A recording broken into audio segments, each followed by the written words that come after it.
할렐루야. 주님께서 오늘도 우리와 함께 하십니다. 또 이 아침, 이 새벽에 우리 모두에게 큰 은혜가 있게 될 줄로 믿습니다. 자, 성막에 대한 이야기가 이렇게 우리 지난 송종옥 목사님 말씀하실 때부터 시작이 되었습니다. 이 출애굽기에 보면 성막에 대한 이야기가 참 많이 나오죠. 그래서 출애굽기가 40장인데 성막에 관한 분량이 굉장히 많이 있습니다. 그래서 25장부터 40장까지가 성막에 관한 이야기인데 그 중간에 보면 32장에서 34장까지는 이제 시내산에서 금송아지를 세우고 우상을 숭배했던 그 백성들의 모습에 대해서 잠시 나오고 거의 다 성막에 관한 이야기입니다. 그럼 왜 이렇게 성막에 대한 이야기가 두 번씩이나 반복되고 있는가? 25장부터 31장까지는 성막 설계도를 말씀하시는 겁니다. 이거 모세에게 하나님께서 첫 번째로 이 모든 식양을 다 보여주시죠. 그래서 성막에 대한 뭐 재료와 또 모양, 치수 이런 여러 가지를 아주 구체적으로 자세하게 이 설계도를 말씀하시는 것이고, 이제 35장부터 40장까지의 성막 이야기는 이제 이 성막 설계도대로 모세가 사람들을 세우죠. 지혜롭고 총명하고 성령에 감동된 사람들. 그래서 부사렐과 오홀리압이 이 성막을 짓는 내용입니다. 그래서 이 성막은 결론이 뭐냐면 하나님께서 말씀하신 대로 그래서 모세가 이 성막을 지었다라고 이렇게 말씀합니다. 그러니까 말씀에 순종해서 하나님이 보여주신 그대로 이 성막을 설계도를 보여주신 그대로 지었다라는 것을 보여주는데, 이 성막 전체가 예수 그리스도입니다. 그래서 어느 목사님은 그런 말씀을 하시더라고요. 이 성막은 종합 비타민과 같다. 종합 비타민. 그래서 우리 온 몸을 강건케 해 주시는데 이 성막의 역할입니다. 또 성막은 하나님을 만나러 가는 약도다라고 또 이렇게 말씀하시는 분도 있습니다. 그래서 성막문을 열고 구원의 문을 열고 그리고 번제단을 거쳐서 물두멍과 그 다음에 성소로 들어가면은 거기에 떡상이 있고 금촛대가 있고 또 분향단이 있고, 그리고 지성소로 들어가면 하나님의 법궤, 그래서 하나님의 임재하신 곳, 그래서 하나님을 만나러 가는 약도다라고도 이렇게 얘기합니다. 자, 오늘 이 성막에 대해서 우리 그림을 좀 한번 보여주시겠어요? 자, 이 성막 전체에 불기둥으로 광야에서 임재하신 하나님의 모습을 보여주죠. 동서남북으로 12지파가 세 지파씩 이렇게 있는데 진을 치고 있는데, 항상 이 광야를 진행할 때 그 중심이 이 성막입니다. 그래서 성막을 하나님께서 그 중심에 놓으라고 하신 이유는 항상 하나님 바라보라는 거예요. 그러니까 우리가 신앙생활을 할 때 끝까지 하나님만을 바라보라, 이 성막을 통해서 우리에게 보여줍니다. 그 다음 그림 한번 볼까요? 자, 여기에 보면은 이제 구체적으로 그래서 이 동쪽에 이 성막에 문이 있고, 그다음에 번제단, 그리고 물두멍, 그리고 이제 휘장이 두 개가 있습니다. 그래서 성소를 들어가는 휘장이 있고, 그다음에 성소 안에 떡상과 등대와 분향단이 있죠. 그리고 이제 지성소로 들어가는데 휘장이 또 하나가 있습니다. 그래서 성소의 휘장, 지성소의 휘장, 그래서 이렇게 휘장이 두 개가 나오고 있습니다. 그다음 그림 한번 보여주시기 바랍니다. 자, 이 성막 전체적인 모양입니다. 이제 이러한 그 성막에 대해서 하나님께서는 저 기구 하나하나를 아주 구체적으로 이렇게 만들도록 그 설계도를 모세에게 다 주셨다는 것입니다. 예, 감사합니다. 자, 출애굽기 우리 오늘 26장에는 이 성막에 네 가지 기구들이 나옵니다. 성막 덮개와 널판과 띠, 또 성막 휘장. 그래서 이 26장에서는 이 네 가지를 설명하는데 1절로 14절에 보면 성막 덮개에 대한 설명입니다. 그래서 이 성막을 덮는데 네 겹으로 덮도록, 그래서 제일 처음에 성막을 덮는 것이 청색, 자색, 홍색 가는 배실로 이 그룹을 수놓아서, 천사를 수놓아서 그 휘장 같은 거죠. 그래서 그거 천으로 이 성막을 첫 번째 덮습니다. 두 번째로는 이 염소털로 덮고, 세 번째로는 붉게 물들인 수양의 가죽, 그리고 제일 나중에 네 번째로 덮는 것이 이제 물개 가죽으로 이렇게 시커먼 거죠. 시커먼 그 물개 가죽으로 네 번째 덮개를 덮습니다.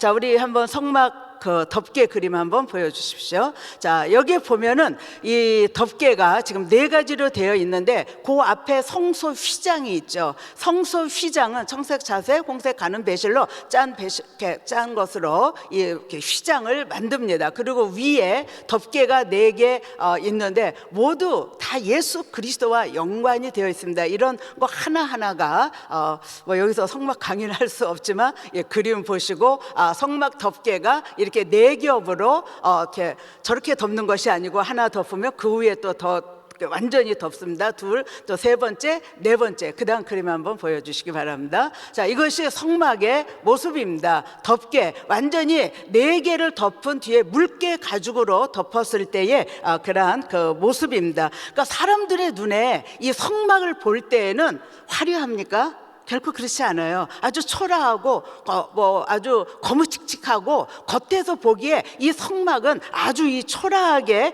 그런 모습을 보게 됩니다. 그러나 이 성막 안에는 얼마나 휘황찬란한 금빛 찬란한 빛이 비추고 있습니까? 뭐 조각목에다가 금을 입히든지 은을 입히든지 노스를 입히든지 이 성막은 전체 다 그렇게 조각목에다가 입히게 됩니다. 그런데 그 안에 성소 안에 유일하게 금으로만 만드는 게 있어요. 그것이 바로 금촛대입니다. 이 금촛대는 금 한 달란트를 쳐서 만드는데 완전히 금으로만 만들어서 이 성소와 지성소 안을 유일하게 밝혀주게 되죠. 물론 예수 그리스도께서 나는 세상의 빛이다 라고도 말씀하셨지만 우리는 또 빛된 생활을 해야 될 것을 말씀하십니다. 그러니까 이 성막을 겉에서 볼 때에는 정말 초라하고 보잘것없는 그런 모습입니다. 자, 그래서 이사야서 53장 2절에서는 오실 메시아에 대해서 이렇게 말씀합니다. 그는 주 앞에서 자라나기를 연한 순 같고 마른 땅에서 나온 줄기 같아서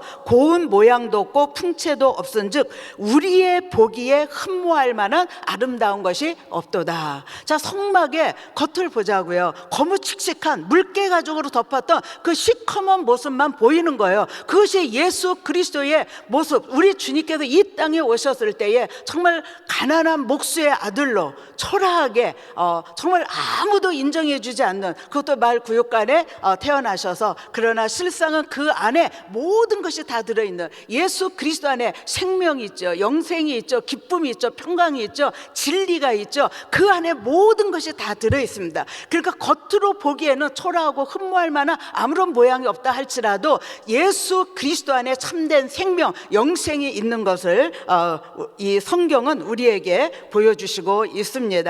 자, 그 다음에 15절로 30절은 널판과 띠에 대해서 말씀합니다. 이것은 성소와 지성소의 벽의 역할을 해주게 되는 것이죠. 널판과 띠 한번 볼까요? 그 다음. 자, 이 널판과 띠로 이 성소와 지성소를 보호하는 든든한 벽이 됩니다. 그래서 여기 지금 휘장이 이렇게 2개의 모습이 나오는데, 성소를 들어가는 첫 번째의 휘장이 보여 있고, 그 다음 2번째 휘장은 나중에 조금 더 자세하게 보여드리도록 하겠습니다. 그 다음에 31절로 37절에 이제 휘장에 대한 말씀입니다. 이렇게 말씀드린 대로 지성소 휘장이 있고 성소를 들어가는 휘장이 있고, 그래서 2개의 휘장으로 되어 있는데, 자, 2번째 휘장 그림 한번 보여주실까요? 자, 이렇게 너무나 화려하죠. 그래서 성소와 지성소 사이를 가로막고 있는 휘장, 그래서 그룹들, 이 천사들을 수놓아서 거기에 가려서 이 지성소에는 오직 우리가 잘 아는 대로 대제사장이 1년에 한 번씩만 들어가죠. 모든 백성의 죄를 사하기 위해서. 그래서 이 휘장을 2곳으로 가려 놓았다라는 모습을 이렇게 볼 수가 있습니다. 자, 예수님께서 십자가에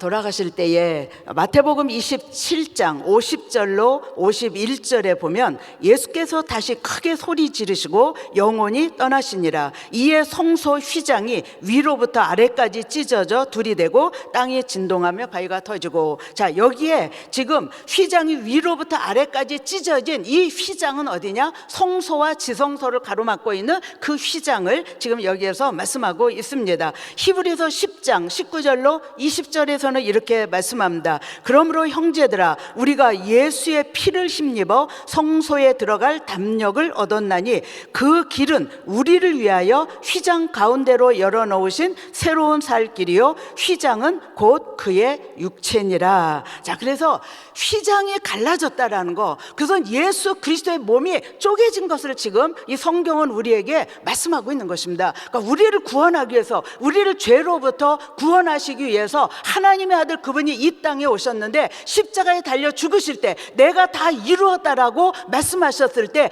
그 휘장이 위부터 아래까지 찢어졌다는 것은 주님의 몸이 쪼개져서 이제는 우리가 구원을 받고 이제는 예수 그리스도를 통해서 지성소에 하나님이 임재하신 그곳에 우리가 담대히 들어갈 수 있게 되었다라고 말씀합니다. 그러니까 오늘 우리가 이렇게 하나님 앞에 나와서 기도하고 예배 드릴 수 있는 것, 이것은 주님의 몸을 찢으신 그 은혜인 것입니다. 그 사랑인 것입니다. 한량없는 하나님의 은혜와 사랑이 이런 그 휘장 가운데서도 이렇게 역사하고 계시는 것을 볼 수가 있습니다.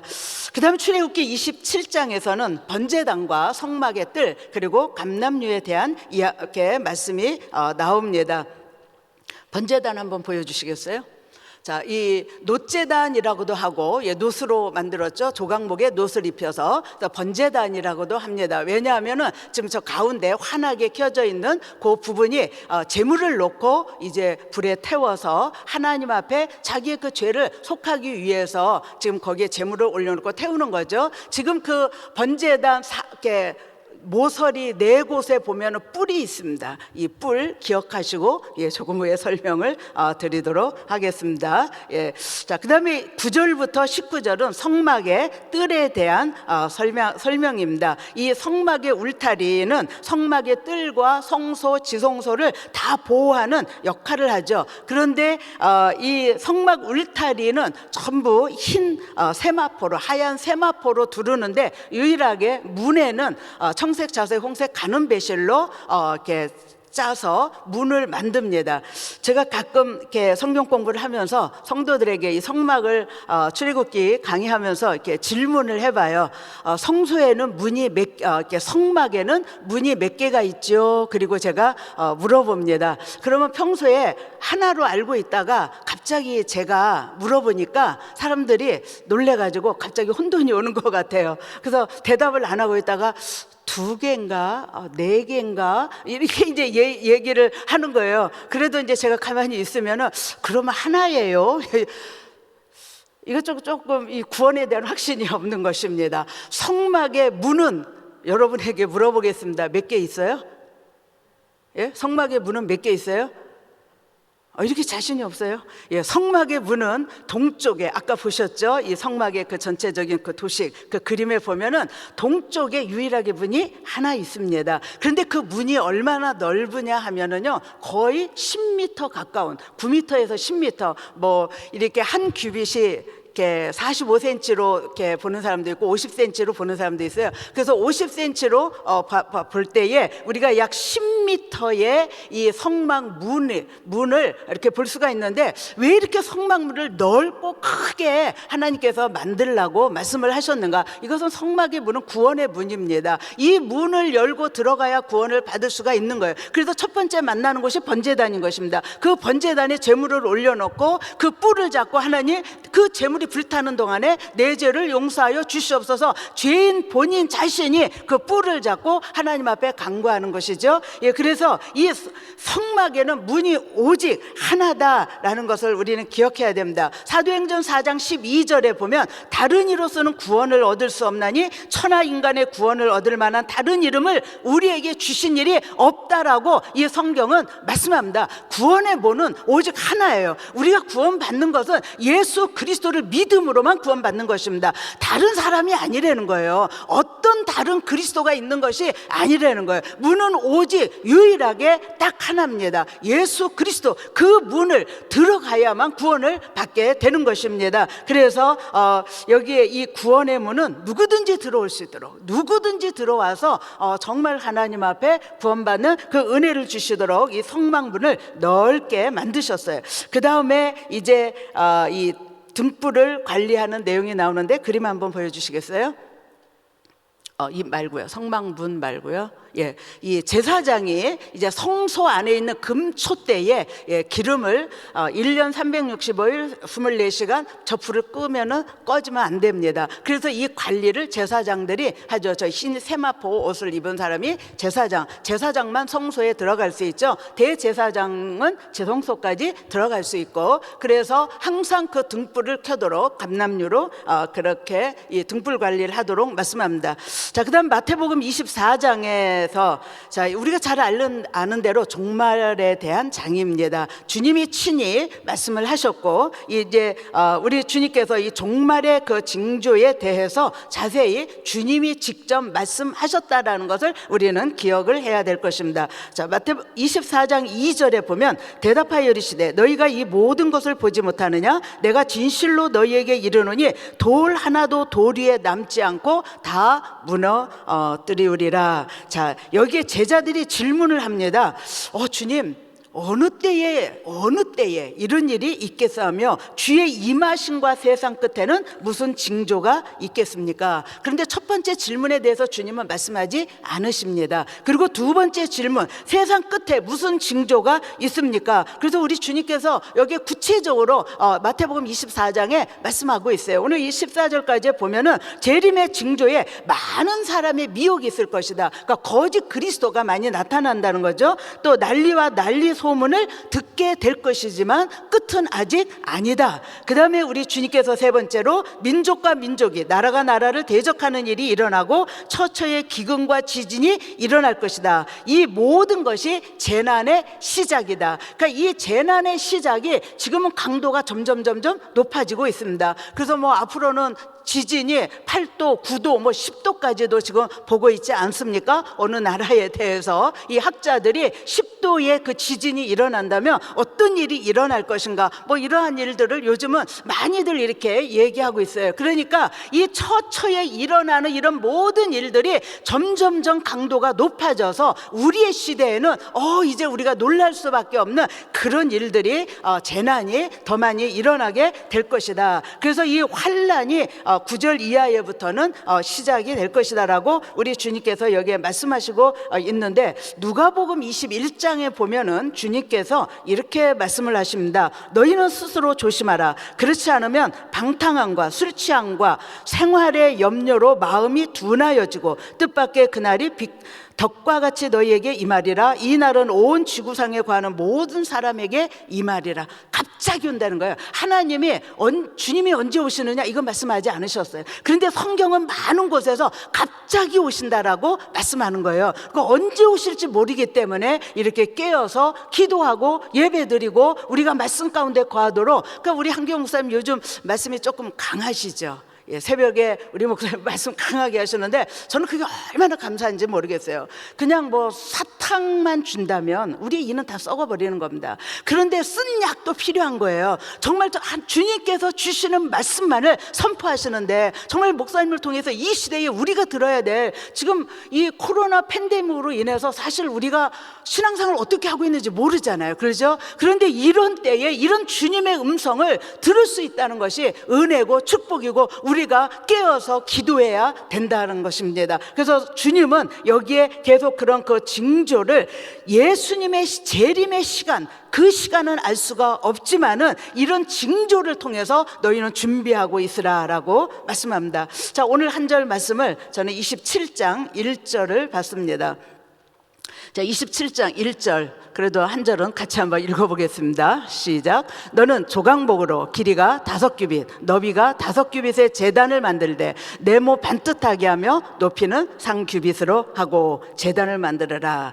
자, 제단이라는 것은 들려지다라는 그러한 그 뜻이 있습니다. 바로 예수 그리스도께서 십자가를 지시고 십자가의 높이 달리신 그 모습을 요한복음 3장에서는 이렇게 말씀하고 있습니다. 3장 14절로 17절에 보면 모세가 광야에서 뱀을 뜬 것 같이 인자도 들려야 하리니 이는 그를 믿는 자마다 영생을 얻게 하려 하심이니라. 하나님이 세상을 이처럼 사랑하사 독생자를 주셨으니 이는 그를 믿는 자마다 멸 멸망하지 않고 영생을 얻게 하려 하심이라. 하나님이 그 아들을 세상에 보내신 것은 세상을 심판하려 하심이 아니요 그로 말미암아 세상이 구원을 받게 하려 하심이라. 이 말씀의 배경은 민수기 21장에 나옵니다. 이스라엘 백성들이 출애굽에서 시내산까지 도착했고 말씀을 받았고, 그리고 가데스 바네에서 12명의 정탐꾼을 보내지만 그들의 돌아와서 보고한 내용을 따고 모든 백성들이 부정적인 쪽으로 같이 따라가게 되죠. 그래서 하나님이 다시 광야로 내보내십니다. 그래서 약 38년을 그 후에 이 광야에서 계속 방황하는 과정이 민수기의 말씀입니다. 그런데 여기에 어느 날 백성들이 가는데 광야길이 뭐 얼마나 힘들겠어요. 그러니까 길로 인해서 마음이 상해가지고 그 다음에 뭐 하느냐, 하나님에 대해서, 모세에 대해서 막 불평합니다. 그래서 하나님 불뱀을 보내서 그들을 물게 하셔요. 그들이 막 고통 가운데 죽어갈 때에 모세, 우리를 위해서 기도해 주세요, 우리를 살려주세요. 그럴 때 모세가 하나님 앞에 기도하죠. 하나님 앞에 정말 간절히 기도할 때에 하나님께서 노수로 뱀을 만들어 장대에 달라 그것을 쳐다보면 살리라. 자, 노수로 뱀을 만들어 장대에 답니다. 단 걸로 끝나는 것이 아니라 지금 불뱀에 물려서 죽어가고 있는 그 사람이 해야 될 일은 뭐냐? 그 노뱀을 바라보는 거예요. 오늘 하나님께서 우리에게 예수 그리스도를 이 땅에 보내주셨어요. 그리고 그 아들을 십자가에 못 박아 죽게 하셨어요. 저주의 십자가, 그분이, 죄가 없으신 그분이 왜 그 저주의 십자가를 지시고 고통 가운데 죽으셔야 되느냐 말이죠. 그것은 바로 우리의 죄를 위해서. 그런데 하나님 말씀하십니다. 그 예수를 바라보라는 거예요. 믿으라는 거예요. 우리의 구원은, 우리의 죄의 문제는 그 예수 그리스도를 믿고 그 예수 그리스도를 바라볼 때 우리의 모든 죄의 문제가 해결된다라는 것을 말씀해 주고 있습니다. 그래서 들려야 된다는 거예요. 이 제단은 바로 예수 그리스도, 들려진 노뱀처럼 달린, 십자가에 달리신 그 예수 그리스도를 오늘 우리에게 보여주시고 있습니다. 우리는 죄 때문에 망합니다. 그리고 지옥 갈 수밖에 없어요. 그런데 하나님이 살 길을 열어놓으셨다는 거예요. 그게 뭡니까? 예수 그리스도를 믿고 우리의 죄를 내가 십자가 앞에서 자복할 때에 하나님께서는 우리의 죄를 용서하시고 하나님 앞에 나아갈 수 있는, 그리고 영생을 얻는 이 놀라운 축복을 주신 것을 이 성경은 말씀하죠. 그래서 이 번제단은 바로 거기에 피, 또 동물을 잡아서 거기에 올려놓고 불에 태워서 정말 하나님 내 죄를 용서하여 주시옵소서, 죄인이 그 뿔을 붙잡고 기도하는 곳입니다. 주님께서 이렇게 우리의 죄를 사하시기 위해서 노뱀이 장대에 달린 것처럼 십자가에 달리셨습니다. 자, 그런데 히브리서 9장 11절에 보면 그리스도께서는 장래 좋은 일에 대제사장으로 오사 손으로 짓지 아니한 것 곧 이 창조에 속하지 아니한 더 크고 온전한 장목으로 말미암아 염소와 송아지의 피로 아니하고 오직 자기의 피로 영원한 속죄를 이루사 단번에 성소에 들어가셨느니라. 바로 이 예수 그리스도께서 우리의 대제사장이 되셨는데, 그분은 자신을 하나님 앞에 단번에 희생 제물로 드리심으로 말미암아 이제 우리가 더 이상 동물을 잡아서 하나님 앞에 가져갈 필요가 없는 거예요. 예수 그리스도께서 우리의 희생 제물이 되어 주셔서 우리의 죄를 사하시고 하나님 앞에 나아갈 수 있게 하셨다. 그래서 우리 주님 앞에 나온 사람들에 대해서 우리 주님은 뭐라고 말씀하십니까? 마태복음 9장에 보면 중풍병자에게 내 죄 사함을 받았느니라 라고 말씀하셔요. 또 요한복음 8장에 보면 가늠하다 현장에서 잡힌 여자가 끌려왔어요. 그런데 다 돌을 들어서 치려고 하는 그때에 우리 주님께서 죄 없는 자가 먼저 그럼 돌을 들어서 쳐라. 아무도 돌을 들어서 칠 자가 없었죠. 다 떠난 다음에 우리 주님이 그 여자에게 뭐라고 말씀하십니까? 나도 너를 정죄하지 아니한다라고 말씀하십니다. 용서하신 거죠. 누가복음 19장에 보면 삭개오에 관한 이야기가 나옵니다. 우리 주님이 그 집에 들어와서 오늘 구원이 이 집에 이르렀다라고 말씀합니다. 우리 주님을 만난 죄인들이 우리 주님을 만났을 때에 그 죄 용서함을 받고 구원함을 받은 사건을 우리에게 말씀합니다. 자, 다시 출애굽기 27장 2절에 한번 더 보겠습니다.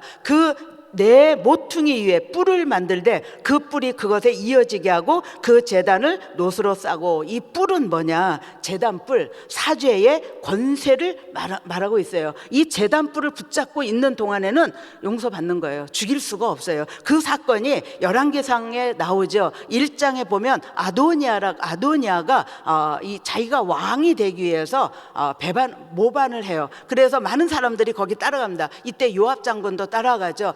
그런데 다윗이 솔로몬을 불러서 이제 사독으로 하여금 기름을 붓게 합니다. 그래서 솔로몬이 정식으로 왕으로 선포되었을 때 아도니아와 그를 따르던 모든 사람들이 흩어져요. 이제 아도니아가 솔로몬이 왕이 됐다는 말을 듣고 자기가 죽게 됐잖아요. 그러니까 제단에 가는 거예요. 제단 뿔을 붙잡고 나를 살려달라는 거예요. 솔로몬이 그 말을 듣고 이제 아도니아를 용서해 줍니다.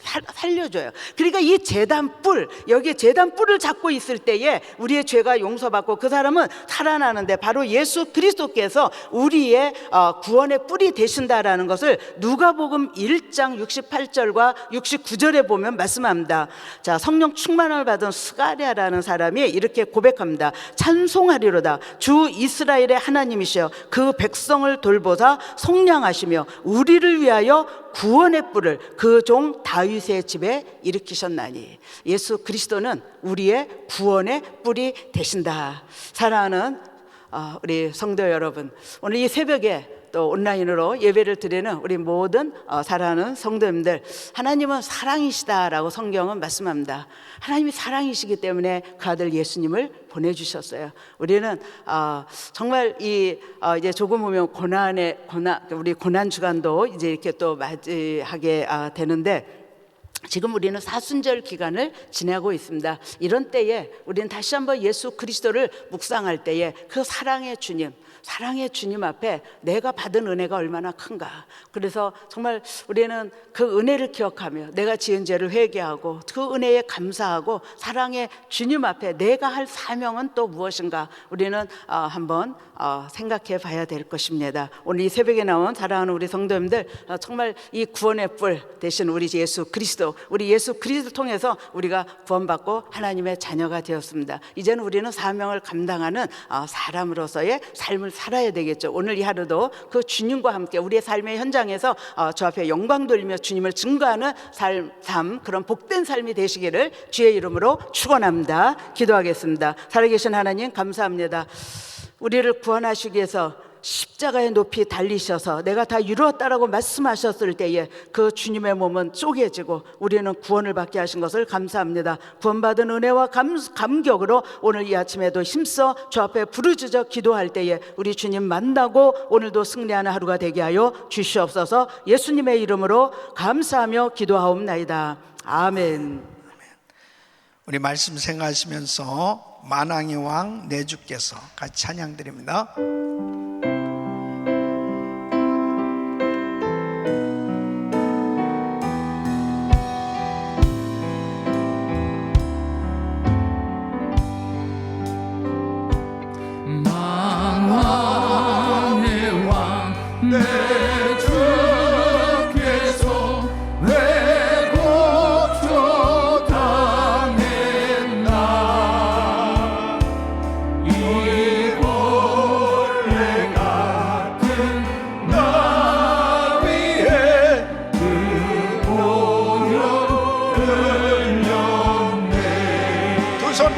드시고 십자가 내가 처음 볼 때 나의 맘에 큰 고통 사라져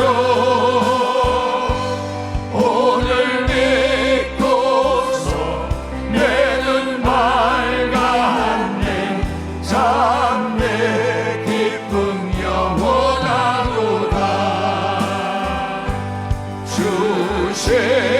십자가 못 박힘은 속죄함 아닌가 그 긍휼함과 그 은혜 말할 수 없도다 십자가 내가 처음 볼 때 나의 맘에 큰 고통 사라져 오늘 믿고서 내 눈 밝았네 참 내 기쁨 영원하도다. 아멘. 시내산에서 모세는 40일간 기도하면서 하나님께로부터 이 십계명과 성막의 설계도를 받게 되는데요. 이렇게 이 성막의 그 모든 내용들이 얼마나 중요하냐면은 바로 하나님을 어떻게 잘 섬길 수 있는, 그리고 하나님의 은혜가 얼만큼 큰지 매일 느끼며 살 수 있도록 축복해 주시기 위해서 하나님께서 바로 이 계명과 성막을 허락해 주신 것입니다. 그래서 이 성막의 의미를 정말 이렇게 깨닫게 되어지면 풍성한 은혜 속에 살게 되는 것입니다. 성막 안에 예수 그리스도를 만날 수 있는 진리가 숨겨져 있어요. 오늘도 참 짧은 시간이지만 우리 전혜숙 목사님이 잘 말씀을 전해 주셨는데, 여러분 이 말씀을 계속 묵상하면서 특별히 이 성막을 공부하는 가운데 예수님을 만나야 됩니다. 예수님을. 그러니까 성소와 지성소의 휘장이 찢어지면서 지성소가 환히 보여졌던 것은 바로 예수님께서 십자가에서 죽으시면서 바로 일어난 일이잖아요. 예수 그리스도 안에서 언제든지 지성소에 들어가서 하나님을 만나 배울 수 있는 길이 열려지게 된 것입니다. 대제사장만 들어갔던 그 지성소에 바로 예수님 때문에 우리가 날마다 하나님을 배울 수 있는 이 길이 열려진 것입니다. 제단불을 잡으면은 사는 것처럼 예수님 붙들면 사는 거예요. 날마다 주님의 말씀 붙들고 있으면 사는 겁니다. 하나님께서 정말 이 성막을 우리에게 허락해 주셨는데 바로 이 성막의 완성이 예수 그리스도예요. 예수 주님을 온전히 의지하고 사는 백성들은 복된 인생이 되는 거예요. 예수님께서 마태복음 오늘 24장 1절 14절 말씀은 또 너무너무 중요한 말씀인데요, 말세의 징조에 대해서 말씀하시죠. 언제가 마지막 때입니까? 언제가 세상의 끝입니까? 그 말세의 징조를 말씀하는데 이 세 가지를 이 말세에 어떻게 살아야 될까 하는 이런 말세 징조들이 나타나는 시기에 어떻게 살아야 될까를 말씀해 주고 계세요. 그 첫째가 뭐냐면 미혹되지 말라는, 미혹되지 않도록 조심하라는 거예요. 바른 영적 분별력을 가져라. 거짓 선지자, 거짓 교사가 반드시 미혹해 하는 일들이 있도록 그렇게 역사하는 때가 이 마지막 때라는 것입니다. 그래서 미혹되지 않도록 하라는, 여러분 이단에 한번 미혹당했잖아요. 그러면 참 빠져나오기가 힘듭니다. 그 영적 데미지를 받잖아요. 사람이 이상하게 바뀌어집니다. 그러니까 이 시한부 종말론에 빠졌던 사람들도 보면 거기에서 그게 잘못된 줄 알아야 되잖아요. 잘못된 줄, 왜냐하면 예수님 언제 오신다고 그랬는데 안 오셨어. 그럼 빨리 깨닫고 주여 이게 잘못된 거군요. 그리고 회개하고 돌이키면 되는데요, 이게 이 영적 데미지를 이 한번 미혹당했던 이런 그 상황을 경험하고 난 다음에는 이상하게 회복되는데 상당히 오랜 시간이 걸리는 걸 볼 수 있어요. 그래서 하나님의 말씀 진리로 무장되는 것이 참 중요하고요. 절대 교회가 여러분 바로 울타리 역할을 하는 거예요. 하나님의 교회가. 그래서 교회를 잘 정하고 그리고 하나님의 말씀을 제대로 배우고 이 말씀 안에 거하는 것이 그렇게 중요한 것입니다.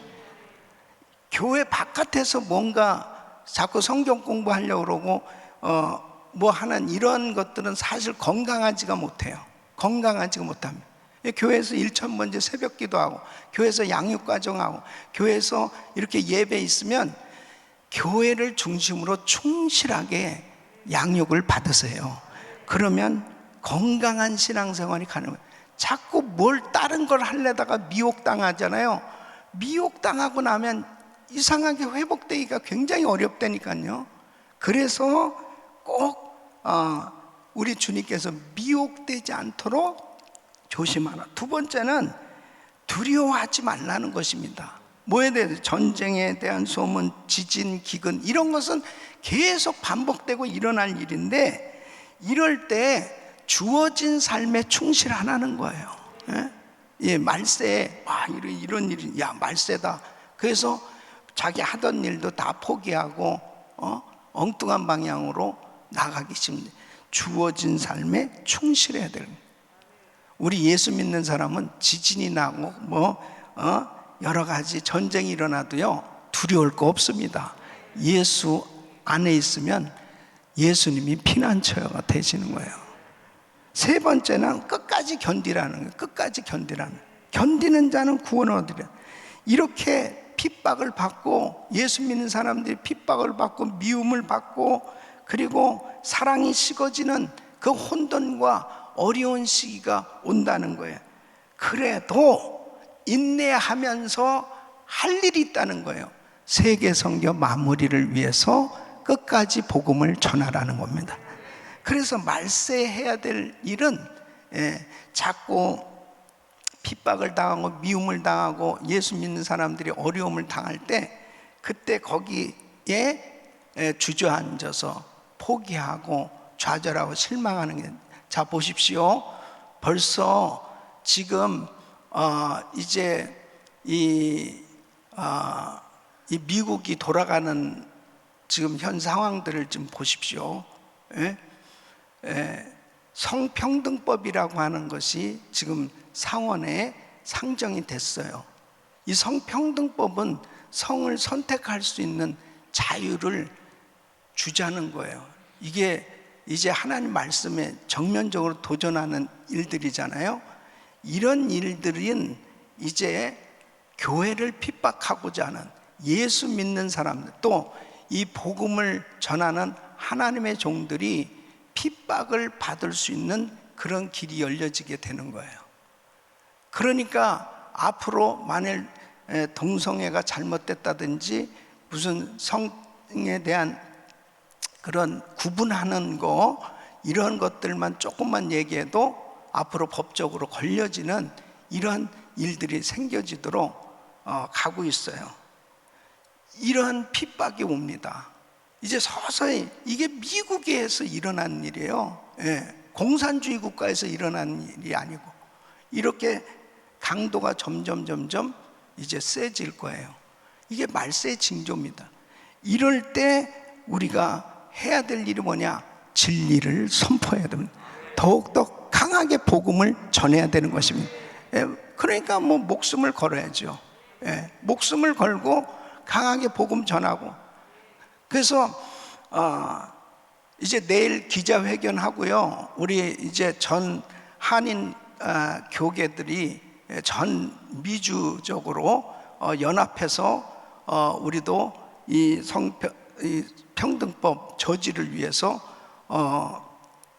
그 앞장서게 될 것입니다. 그리고 같이 기도하고 서명운동도 하고 상원에게 편지도 보내고 전화도 하고 계속 집중적으로 이렇게 하고자 하는 건 뭐냐면 성도들을 깨우기 위한 것입니다. 교회가 깨어나기를 원하는 것입니다. 그래서 해야 될 일이 이렇게 바른 진리를 선포하는 일, 복음을 전하는 일. 그리고 주님이 오늘 이렇게 말씀하셨어요. 마태복음 24장 14절 말씀. 언제가 끝이냐? 이 복음이 온 세상에 전파되면 그제야 끝이 오리니. 이 천국 복음이 모든 민족에게 증거되기 위하여 온 세상에 전파되니 그제야 끝이 오리라. 그러니까 언제가 끝이라고요? 세계 선교가 마무리되면 그때가 끝이라는 것입니다. 그래서 말세에 사는 우리는 해야 될 일이 뭐냐? 절대로 미혹되지 않도록 바른 진리 가운데 영분별을 하면서, 그리고 환경적으로는 지진이고 기근이고 전쟁이고 이런 일이 있어도 두려워하지 말고 자신의 삶에 충실하고, 그리고 인내하면서 이 진리를 담대히 선포하고 복음을 선포하면서 세계 선교의 마무리를 위해서 최선을 다할 때, 주님 오실 때 기쁨으로 주님을 만나게 될 것을 믿습니다. 두 손을 가슴에 모으시고 몸이 아픈 분들 아픈 곳에 손 얹으십시오. 거룩하신 아버지 하나님, 주님께서 저희들을 사랑하셔서 이렇게 성막을 다시 한번 또 공부하며 또 깨달을 수 있도록 은혜 주심을 감사합니다. 하나님, 정말 예수 안에 이 모든 보화가 담겨져 있사오니 항상 말씀으로 분별하게 하여 주시옵시고, 끝까지 등불 관리를 잘 해야 될 텐데 이 등불은 저녁부터 아침까지 절대로 꺼지지 않도록, 성소에 등불이 꺼지지 않도록 그렇게 등불 관리를 잘 하라고 그랬는데, 하나님 아버지, 늘 우리 심령성전에 기도가 꺼지지 않게 하여 주시옵소서. 쉬지 않고 기도하게 하여 주시옵소서. 기도의 사람들 되게 하여 주시옵소서. 이 말세에 미혹당하기 쉬운 때입니다. 바른 영적 분별력과 판단력을 갖게 하여 주시옵소서. 아버지 하나님, 어떠한 세상에 이 환난이 있어도 두려워하지 말고 끝까지 견디며 주어진 삶에 충실하며 세계 선교 마무리를 위해서 헌신할 수 있도록 도와 주시옵소서. 은혜를 부어 주시옵소서. 역사하여 주시옵소서. 축복하여 주시옵소서. 내가 나사렛 예수 그리스도 명하노니 두려움을 가져는 더러운 사단의 세력은 떠나 갈지어다. 염려 걱정 근심 떠나 갈지어다. 예수 그리스도를 명하노니 모든 흑암의 세력은 떠나 갈지어다. 모든 병만은 떠나 갈지어다. 코로나 바이러스 소멸될지어다. 예수 그리스도를 명하노니 불치병 떠나 갈지어다. 객탄 받을 지어다. 주여 만져 주시옵소서. 암세포를 없애 주시옵소서. 믿음으로 기도하는 성도들을 주여 이 시간 주의 피물은 손을 안수하사 깨끗게 하여 주시옵소서. 역사하여 주시옵소서. 아버지 하나님, 우리 교회 더러운 이단 사설이 틈타지 못하도록 지켜 주시옵소서. 우리 성도들을 보호하여 주시옵소서. 하나님의 말씀으로 충만케 하여 주시옵소서. 주께서 은혜 주심을 믿습니다. 이제는 우리 주 예수 그리스도의 은혜와 우리 하나님 아버지의 근원하신 사랑과 성령님의 감동 감화 교통 충만하신 은총이 말세의 징조를 잘 분별하고 이 마지막 때 제단불을 붙들고 등불 관리하며 끝까지 세계 선교 마무리를 위해서 기도하며 복음 전하는 복된 삶이 되길 원하는 모든 성도들 머리 위 이제로부터 영원토록 함께 있을지어다. 아멘.